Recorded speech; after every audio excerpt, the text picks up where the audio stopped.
first-class municipality in the central part of southern province of Pangasinan, Philippines. According to the 2010 census, it has a population of 111,521 people. It previously included the municipalities of Bautista, Alcala, Santo Tomas, Rosales, Paniqui, Hirona, and Camiling Tarlac. Came from the name of a plant called balangbang. As years passed by, the plant became extinct, but the name Bayambang was retained and was given to designate the town.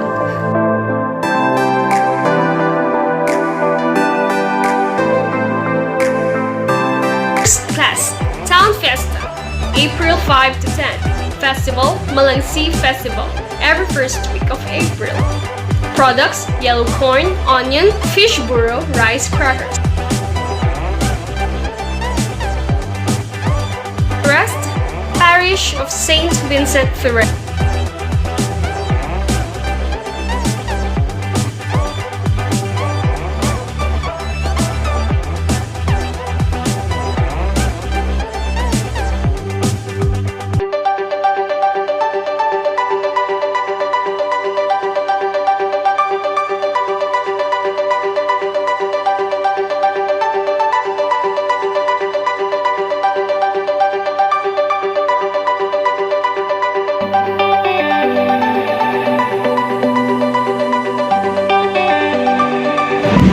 Now, we are here to witness the first day of their fiesta.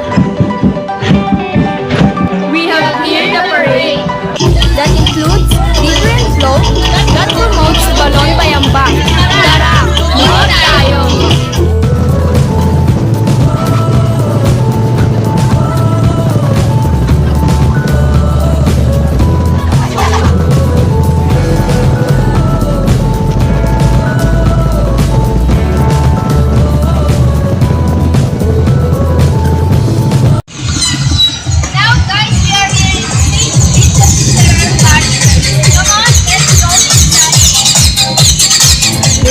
Vincent Ferrer Parish Church is a Roman Catholic church located in the municipality of Bayambang in Pangasinan. It is under the jurisdiction of Roman Catholic of Lingayen, Dagupan. The parish church will celebrate its quadricentennial year in April 2019. Father Manuel Mora built a wooden church with 3 naves and an old convent at the town of Bayambang in 1804. In 1869, a second church and convent was built from stone and mortar with galvanized iron roofing. The galvanized iron roofing measures 16.5 meters wide and 85.7 meters long. The facade is in high Renaissance style.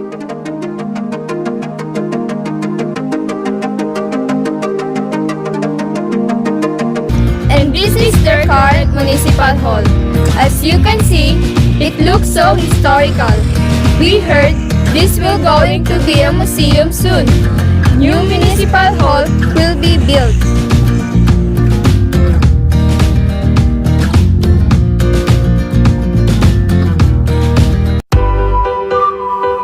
For the meantime, we will take a short break. See you soon!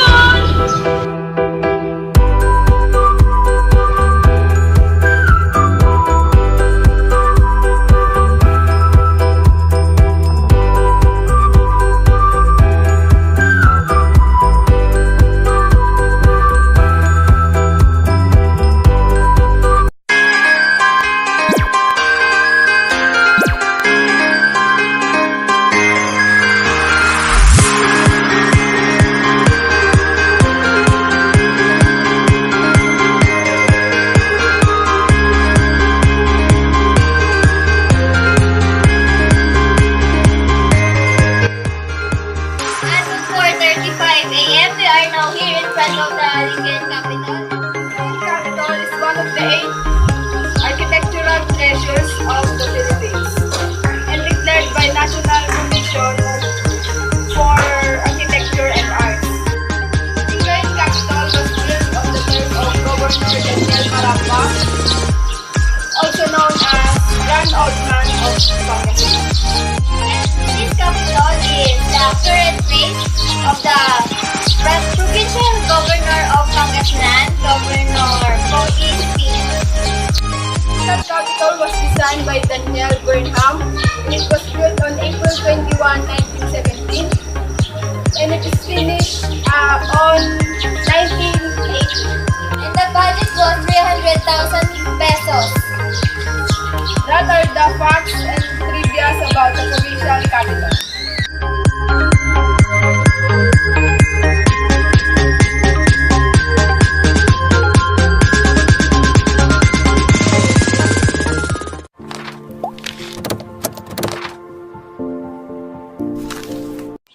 Welcome to the St. James the Great Parish Church. The BOLINAO Church is one of the oldest church in Pangasinan. It was constructed in the 1600s. It is made up of ground coral rocks, woods, and also eggs as a binding agent. The church remains the center of Catholic faith in Bolinao and served as shelter from pirate raids as well as during World War II. The church also survived into the natural calamities. The first one is the 1788 earthquake that destroyed the tower of the church. The second one is the 1819 fire that destroyed the convent of the church. And the 2009 typhoon that caused heavy damage on the church structure. The St. James the Great Parish Church is a Spanish colonial church located at Barangay Germinal in Bolinao, Pangasinan.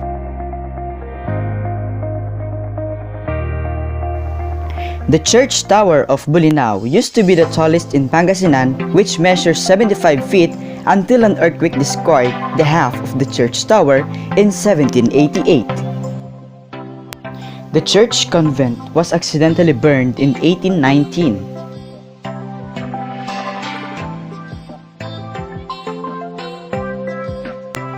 In front of the church is a maker stating that the first Mass on the Philippine soil was celebrated in Bolinao Bay in 1324 by a Franciscan missionary, Blessed Odorico.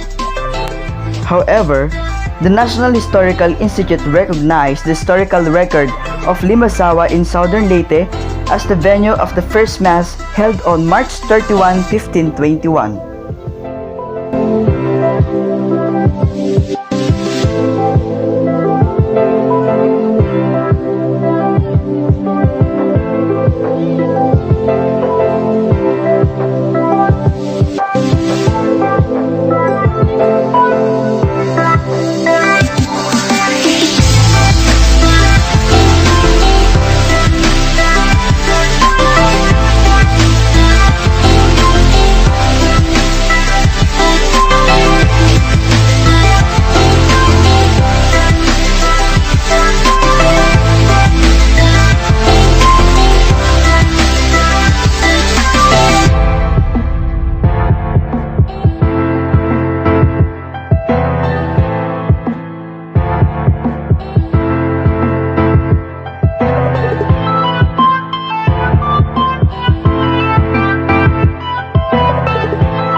Falls is about 19 kilometers away from Bolinao town proper in the middle of a wide field, to which one need to survive 6 kilometers of dirt and rocky road from the National Highway of Bolinao. Its location is exactly in the middle of dirt and grassland of Bolinao between Patar Beach and the main highway. But because the road from Patar to the falls is not yet established, the safer way to get to the waterfalls if coming from Patar is to go around back to the town proper and head back south past the intersections to Anda, Pangasinan.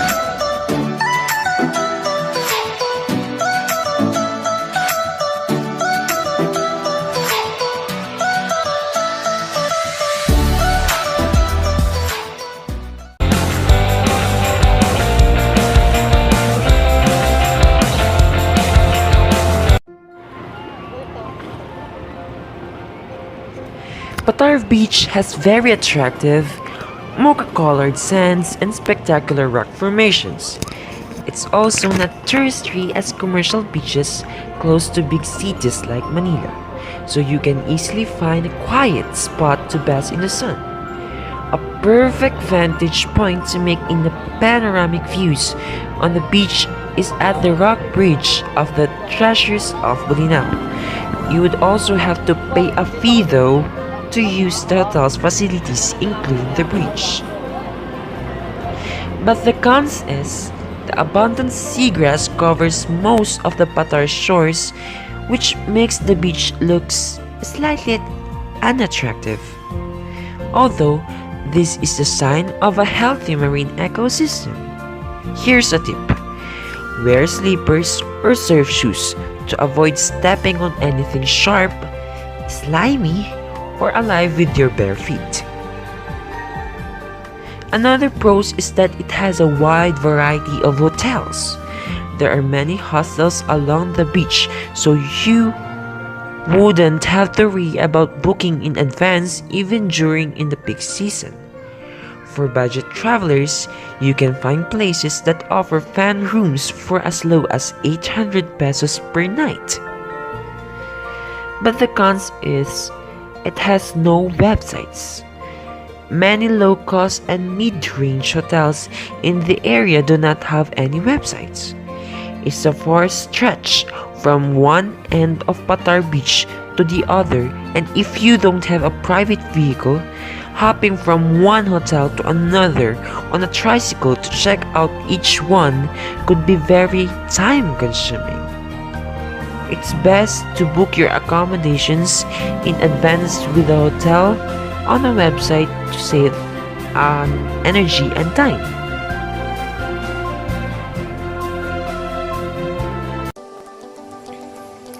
Traveling to Bolinao is quite easy. Several bus lines ply the Manila to Bolinao route from terminals in Cubao and Pasay. There are early trips beginning at 6 a.m. through 11 p.m. Once you arrive in Bolinao, just hop on a tricycle to the beach resorts. It takes roughly 20 to 25 minutes depending on the location of your hotel. From Manila, it's a long and tedious 6 to 7 hour journey to Bolinao. If you are not into road trips, Bolinao is probably not your go-to destination. Bolinao is a fairly established tourist attraction. There are many low-cost, mid-range, as well as luxury hotels to choose from. In addition, transportation to and from the town is plentiful.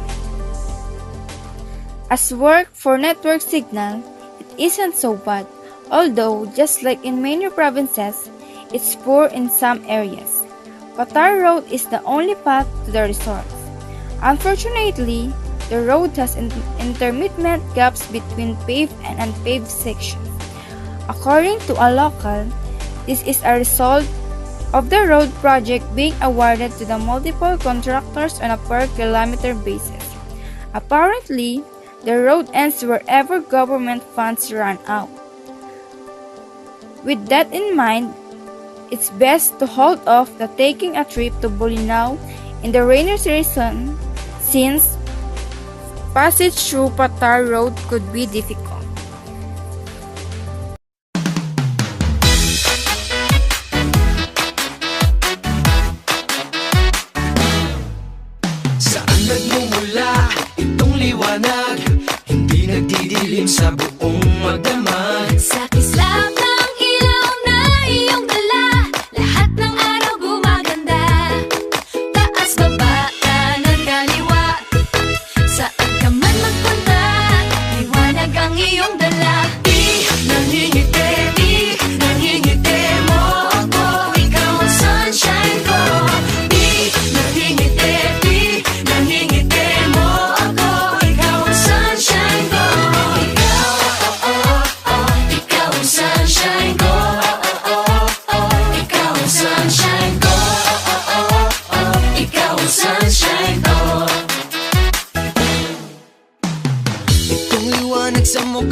man magpunta, lahat nakaabang. Kaya smile ka lang, smile ka lang.